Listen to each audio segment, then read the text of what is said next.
Hey guys, welcome back to my channel. इस video में मैं आपको अज़रबैजान ई वीज़ा के बारे में बताऊंगी कि आप कैसे अप्लाई कर सकते हैं, क्या प्रोसेस है और क्या रिक्वायरमेंट्स होंगी। तो अगर आप भी अज़रबैजान कभी रिसेंटली जा रहे हैं then this video is for you. So let's get started. So सबसे पहले तो do Indians need a visa for Azerbaijan? तो yes, we need Azerbaijan visa to visit the country, but the best part is कि ये e visa है इसका, तो आपको कहीं एम्बेसी वगैरह नहीं जाना है। आप इजीली ऑनलाइन अप्लाई कर सकते हैं एंड पूरा प्रोसेस बेसिकली 5 मिनट लेता है, उससे ज़्यादा का टाइम आपको चाहिए ही नहीं है। तो आपको ट्रैवल एजेंट की भी ज़रूरत नहीं है, आप खुद अप्लाई करें, बहुत ईजी है। तो what is Azerbaijan visa and why do I need it? तो अगर आपको टूरिज़म के पर्पज़ के लिए या फिर बिज़नेस के लिए या फिर एजुकेशन के लिए, इन सब के लिए जाना है तो आपको अज़रबैजान का वीज़ा चाहिए। एंड इसके दो प्रोसेस है, या तो आप ई वीज़ा अप्लाई कर सकते हैं या फिर एम्बेसी के थ्रू अप्लाई कर सकते हैं। It's completely up to you. अगर आप 2 हफ्ते से कम के ट्रिप के लिए जा रहे हैं देन आई वुड सजेस्ट कि आप ई वीज़ा ही अप्लाई करें, एम्बेसी में जाने की कोई ज़रूरत नहीं है। अगर आपको थोड़ा लॉन्ग टर्म स्टे करना है देन आई वुड सजेस्ट कि आप एम्बेसी के थ्रू स्टिकर वीज़ा अप्लाई करें। क्वेश्चन आते हैं कि are Indians eligible for visa on arrival for Azerbaijan? तो येस, अगर आप कुछ कंडीशंस मीट करते हैं देन आप वीज़ा ऑन अराइवल के लिए भी एलिजिबल होते हैं and this makes the whole process of visiting the country much more easier. But eligibility criteria क्या है वो मैं अभी आपको बताती हूँ। सबसे पहले तो या तो आप किसी रेजिडेंट हो कोई जीसीसी या फिर गल्फ़ कॉर्पोरेशन कंट्रीज़ में से किसी के रेजिडेंट होने चाहिए। और अगर आपके पास जीसीसी कंट्री का वीज़ा है तो ये वीज़ा वैलिड होना चाहिए 6 मंथ्स आगे तक और the date you are entering. जैसे अगर आप समझ लें 10 जून के लिए अगर आप एंटर कर रहे हैं तो ये 10 जून से 6 मंथ आगे तक वैलिड रहना चाहिए आपका जीसीसी वीज़ा। अगर आप सऊदी अरेबिया, कुवैत, ओमान या फिर कतार, बहरीन जैसी कोई कंट्री के रेजिडेंट हैं तो फिर आपको कोई उसी कंट्री के सिटीज़न के थ्रू वीज़ा ऑन अराइवल के लिए अप्लाई करवाना पड़ेगा। अगर आप यूएई में रह रहे हैं तो फिर आप वीज़ा ऑन अराइवल खुद अप्लाई कर सकते हैं। और जब भी आप वीज़ा ऑन अराइवल के लिए अप्लाई करेंगे तो अपना जो भी रेजिडेंट परमिट है वो उसका नोटराइज ट्रांसलेशन कैरी कीजिए, क्योंकि वो वहाँ पे पूछ सकते हैं। And apart from all this of course आपका पासपोर्ट वैलिड होना चाहिए, आपके पास ट्रैवल इंश्योरेंस होना चाहिए, कोविड वैक्सीनेशन सर्टिफिकेट चाहिए, होटल बुकिंग्स चाहिए एंड रिटर्न फ्लाइट टिकट होना चाहिए।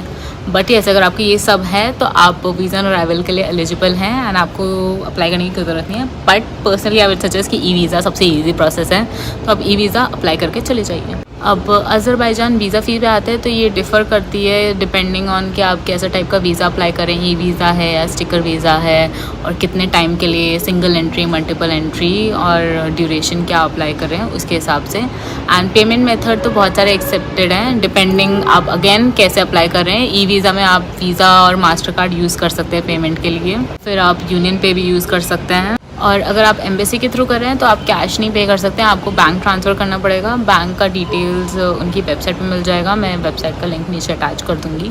तो हाँ, which makes it a little complicated क्योंकि bank transfer and also.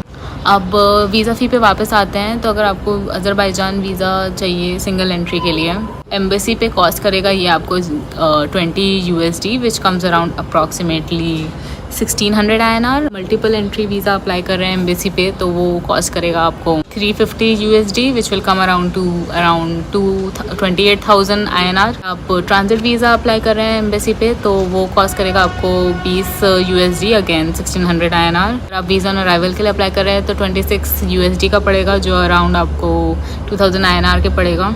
And अगर आप ई वीज़ा कर रहे हैं तो वो भी 26 USD का पड़ेगा, तो again that will cost you around 2000 INR। Visa fees हमेशा नॉन रिफंडेबल रहती है, ये याद रखिएगा। एंड जो ई वीज़ा फ़ी होती है उसमें 1 USD बैंक फ़ी होती है, उसके बाद 5 USD सर्विस फ़ी होती है एंड एक्चुअल ई वीज़ा का कॉस्ट 20 USD होता है। What is the processing time for Azerbaijan visa? तो ये अगेन डिपेंड करता है कि आपने कौन से मेथड से अप्लाई किया है। वीज़ा ऑन अराइवल के लिए अगर आप करेंगे तो आपको 2-3 घंटा ही लगेगा, उससे ज़्यादा टाइम नहीं लगेगा। ई वीज़ा के लिए अगर आपने अप्लाई किया है तो आपको 3 से 6 वर्किंग डेज़ लग सकता है। एक और ऑप्शन होता है, अगर आपको अर्जेंट ई वीज़ा चाहिए तो वो भी अप्लाई कर सकते हैं, उसका कॉस्ट थोड़ा ज़्यादा होता है बट आपको 3-4 घंटे में ई वीज़ा मिल जाएगा। उसके बाद अगर आप एम्बेसी पे अप्लाई करते हैं तो आप समझ लीजिए 5 to 15 वर्किंग डेज़ तो लग ही जाएगा। एक चीज़ जो नोट करने की है कि वीज़ा एप्लीकेशंस जो होती हैं वो वीकेंड्स पे प्रोसेस नहीं होती हैं एंड पब्लिक हॉलीडेज़ पे प्रोसेस नहीं होती हैं, तो आप देख के अपना अप्लाई कीजिएगा ताकि आपके पास सफिशेंट टाइम हो अपनी ट्रिप से पहले वीज़ा मिलने के लिए। कि what is the validity of the Azerbaijan visa, तो जनरली ये जो वीज़ा है वो आपको 30 से 180 डेज़ के लिए वैलिड रहता है एंड डिपेंड करता है उसी पे कि ड्यूरेशन ऑफ स्टे 30 डेज़ का ही अलाउड होगा। अगर आप सिंगल एंट्री वीज़ा लेते हो तो आप कभी भी 3 महीने में विज़िट कर सकते हैं फॉर 30 डेज़, मतलब 3 महीने का ड्यूरेशन मिलेगा, वैलिडिटी मिलेगी एंड उसमें आप 30 डेज़ का स्टे कर सकते हैं मैक्सिमम। मल्टीपल एंट्री वीज़ा लेंगे तो आपको मैक्सिमम स्टे अलाउड है 90 डेज़ का एंड वीज़ा वैलिडिटी यूजली होती है 6 महीने की। अगर आप ट्रांजिट वीज़ा लेंगे तो फिर वो आपको यूजली वैलिड रहता है 30 डेज़ का एंड मैक्स स्टे आप कर सकते हैं 5 दिन का। ई वीज़ा आपका 90 डेज़ का वैलिड रहता है and maximum stay duration allowed है 30 डेज़। जनरली अगर आप एम्बेसी के थ्रू अप्लाई करेंगे वीज़ा तो वो थोड़े ज़्यादा टाइम के लिए वैलिड रहता है एंड ज़्यादा टाइम का ड्यूरेशन आपको मिल जाता है, बट लाइक आई सेड अगर आपको बहुत ज़्यादा दिन के लिए नहीं जाना है then e visa works for you. अब आता है कि अगर आप एम्बेसी के थ्रू अप्लाई करेंगे तो आपको क्या क्या चीज़ें दिखानी होंगी। तो सबसे पहले तो आपको पासपोर्ट वैलिड होना चाहिए 6 मंथ्स के लिए। उसके बाद आपको एप्लीकेशन फॉर्म फिल करना होगा। उसके बाद 2 पासपोर्ट साइज़ फ़ोटोज़ चाहिए होंगी।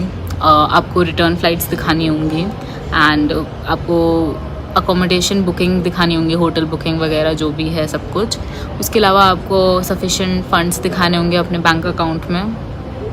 फिर उसके बाद आपको प्रूफ दिखाना पड़ेगा कि आपने वीज़ा फ़ी पे कर दिया है। उसके अलावा आपको एक ट्रैवल इंश्योरेंस भी चाहिए होगा अज़रबैजान के लिए एंड देन आपको एक लेटर लिखना पड़ेगा कि आप क्यों जा रहे हैं अज़रबैजान, कितने दिन के लिए रहेंगे, कहाँ कहाँ जाएंगे और ये सब एंट्री डिटेल्स एंड कितने दिन के लिए आपको वीज़ा चाहिए। एंड फाइनली फिर आपको एक कंप्लीट इटनरी दिखानी होगी कि आप यहाँ जा रहे हैं। एंड अगर आप कोई बिज़नेस ट्रिप के लिए जा रहे हैं तो फिर आपको इनविटेशन लेटर दिखाना पड़ेगा किसी लोकल कॉन्टैक्ट से। अगर आप ई वीज़ा के लिए अप्लाई कर रहे हैं तो ये है रिक्वायरमेंट्स। आपको बेसिकली अपना पासपोर्ट का फर्स्ट पेज स्कैन करना होगा और फ़ोटो चाहिए होगी, पासपोर्ट साइज़ फ़ोटो चाहिए होगी जो कि 3.5 इंटू 4.5 सेंटीमीटर के डायमेंशन में होने चाहिए। उसके बाद आपको अपनी डिटेल्स पता होनी चाहिए ट्रिप की, आपकी फुल इन्फॉर्मेशन चाहिए होगी, name, birth date, passport information, passport number, validity वगैरह। उसके अलावा आपको एक क्रेडिट कार्ड या डेबिट कार्ड चाहिए होगा जो मतलब जिससे आप ट्रांजैक्शन कर सकें, क्योंकि सारे नहीं कर पाते हैं कार्ड्स, तो ये ज़रूर याद रखिएगा। आप बिज़नेस ट्रिप के लिए जा रहे हो तो इनविटेशन लेटर दिखाना पड़ेगा। वन थिंग टू नोटिस कि जो आपका पासपोर्ट होगा, स्कैन कॉपी होगा पासपोर्ट का, वो JPG फॉर्म में ही होना चाहिए एंड मैक्सिमम अपलोड साइज़ होता है 1024 KB, तो उससे कम का ही रखिएगा। फ़ोटो रिक्वायरमेंट्स क्या है अज़रबैजान की, तो जैसे मैंने बोला 3.5 इंटू 4.5 सेंटीमीटर का होना चाहिए और 2 पासपोर्ट फ़ोटोज़ चाहिए होंगी आपको। वाइट बैकग्राउंड होना चाहिए, फुल आइज़ और फेस दिखना चाहिए आपका और फेशियल एक्सप्रेशन न्यूट्रल होना चाहिए। हेड बिल्कुल सेंटर में होना चाहिए एंड रिलीजियस क्लोथ्स अलाउड हैं, बट लेकिन आपका वो फेस ऐसे ढकना नहीं चाहिए उनको, ठीक है, ढंग से दिखना चाहिए पूरा face and head gears allowed नहीं है। आपके पास फ़ोटो है ऐसे कोई डिजिटल, बट आपको मतलब अभी जाना नहीं है, एक्स्ट्रा पैसे नहीं खर्च करने हैं, तो मैं सजेस्ट करूँगी कि आप passport photo editor app download करें। उसमें ऑप्शन आता है कि आप कोई भी कंट्री का वीज़ा जिसके लिए भी अप्लाई करना है वो वाला चूज़ करें एंड वो उसके हिसाब से आपका डायमेंशन सेट करके आपका फ़ोटो क्रॉप कर देगा। तो this is a very handy method to avoid extra fees फालतू का। How you can apply for Azerbaijan e visa, तो सबसे पहले तो स्टार्ट करना पड़ेगा, आपको ऑफिशियल वेबसाइट पे जाना पड़ेगा अज़रबैजान ई वीज़ा की। उधर वहाँ पे आपको एप्लीकेशन पे क्लिक करना है। यहाँ पे आपको अपना नेशनैलिटी लिखना होगा, type of travel document and verification code enter करना होगा नेक्स्ट स्टेप पे जाने के लिए। फिर उसके बाद नेक्स्ट पेज पे वो आपसे पूछेंगे कि आप कब आने, आपका प्लान क्या है अज़रबैजान की ट्रिप का। तो आपको अराइवल डेट फिल करना होगा एंड कितना पीरियड का चाहिए आपको and starting date of your e visa validity. उसके बाद नीचे में आपको एक ग्रीन ब्लॉक में वो वीज़ा कॉस्ट दिखा देंगे कि इतना आपको एंड ऑफ एप्लीकेशन पे करना होगा। फिर नेक्स्ट स्टेप में आपको अपनी सारी डिटेल्स फिल करनी होंगी, full name, date of birth, passport number, passport expiry date, duration of your stay, country of residence, ये सब। एंड इसके नेक्स्ट स्टेप में आपसे वो मांगेंगे कि आप अपलोड करिए scan copy of your passport and 2 passport photographs. इधर जो है आप फैमिली मेम्बर्स का भी एप्लीकेशन ऐड कर सकते हैं, मतलब मिनिमम 2 एंड मैक्सिमम 10 लोगों का ये ऐड कर सकते हैं, उससे ज़्यादा का नहीं कर सकते। तो अगर आप फैमिली के साथ जा रहे हैं तो you can add the details here. फिर नेक्स्ट स्टेप में वो आपको अपना ईमेल वेरीफाई करने को बोलेंगे। यहाँ पे आपको ईमेल कंफर्म करना होगा, फिर आपको कोड आएगा और वो आपको फिल करना होगा। एंड देन फाइनल स्टेप आता है हमारा वीज़ा फ़ी पेमेंट का। तो यहाँ पे आपको 26 USD का पेमेंट करने को बोलेंगे। एंड इसके बाद जब आप एक बार पे कर दोगे तो आपको रजिस्ट्रेशन नंबर मिल जाएगा ईमेल में। एंड इसके बाद आपको 3 दिन वेट करना पड़ेगा ई वीज़ा मिलने के लिए। एक बार जब आपका ई वीज़ा प्रोसेस हो जाएगा तो आपको दोबारा ईमेल आ जाएगा कि आपका ई वीज़ा प्रोसेस हो गया है एंड रेडी टू डाउनलोड है, तो आप जाके वहाँ पे डाउनलोड कर सकते हैं। अगर आपको बहुत दिन से कुछ इन्फॉर्मेशन नहीं मिला है तो आप चेक भी कर सकते हैं अपना एप्लीकेशन स्टेटस। उसके लिए आपको ASAN वीज़ा पोर्टल पे जाना पड़ेगा। वहाँ पे चेक कर सकते हैं आप status using your registration number, email address और पासपोर्ट नंबर। उसके बाद सारी डिटेल्स करेंगे और कंटिन्यू पर क्लिक करेंगे तो वो बता देगा कि वीज़ा भी प्रोसेस हो रहा है या क्या हो गया है, इसमें नीचे पता चल जाएगा।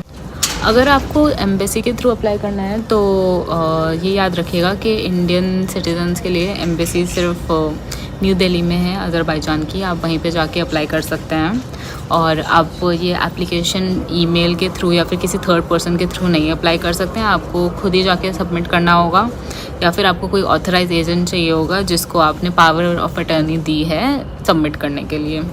जो एम्बेसी का एड्रेस है वो भी ऑफिशियल वेबसाइट पे है, जो मैं नीचे लिंक दे दूँगी, तो आप वहाँ पे जाके अप्लाई कर सकते हैं अगर आपको एम्बेसी के थ्रू करना है। जनरली सबमिशन और कलेक्शन टाइमिंग्स होते हैं, वो भी मैंने नीचे मेंशन कर दिए हैं, इधर भी मेंशन कर दूँगी। तो इसी टाइम पे आप सबमिट कीजिए एंड कलेक्ट कीजिए। And yeah that's the whole process guys. बहुत कॉम्प्लिकेटेड नहीं है, स्पेशली ई वीज़ा वाला प्रोसेस। तो आई वुड सजेस्ट कि आपको ट्रैवल एजेंट्स या कोई भी थर्ड पार्टी वेंडर की कोई ज़रूरत नहीं है, आप डायरेक्टली खुद अप्लाई करें। And yes, you can get the e visa easily in 3 days। मुझे 3 दिन में मिल गया था। सो गाइज, आई होप आपको ये वीडियो अच्छा लगा है। अगर आपको अच्छा लगा है तो प्लीज़ लाइक शेयर सब्सक्राइब करना मत भूलिएगा एंड मुझे कमेंट करके बताइए अगर आपको और कोई इन्फॉर्मेशन चाहिए। Okay, bye.